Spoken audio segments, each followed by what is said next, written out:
টেলিভিশনের জনপ্রিয় জুটি সাহেব ভট্টাচার্য ও সুস্মিতা দে তাদের সম্পর্ক নিয়ে কৌতূহলের শেষ নেই। কথা ধারাবাহিকের পর থেকেই এই জুটিকে নিয়ে দর্শকদের আলাদা টান তৈরি হয়েছে। অনেকেই মনে করেন পর্দার রসায়ন বাস্তবেও ধরা পড়ছে। তবে মজার বিষয় হল, এত গুঞ্জনের মাঝেও দুজনের কেউই কখনো সম্পর্কের কথা প্রকাশ্যে স্বীকার করেননি।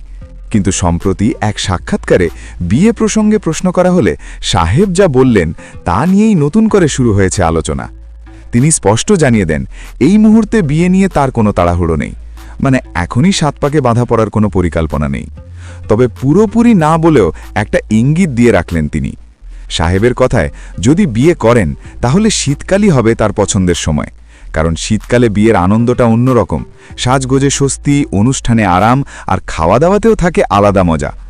এখানেই শেষ নয়, পর্দার প্রিয় সঙ্গিনীকে এই প্রশ্নে মজা করে তিনি আবারও সুস্মিতার দিকে ইঙ্গিত করেন। সব মিলিয়ে স্পষ্ট, বিয়ে এখনই নয়, কিন্তু ভবিষ্যতের দরজা খোলা। আর সেই কারণেই ভক্তদের কৌতূহল আরও বেড়েছে।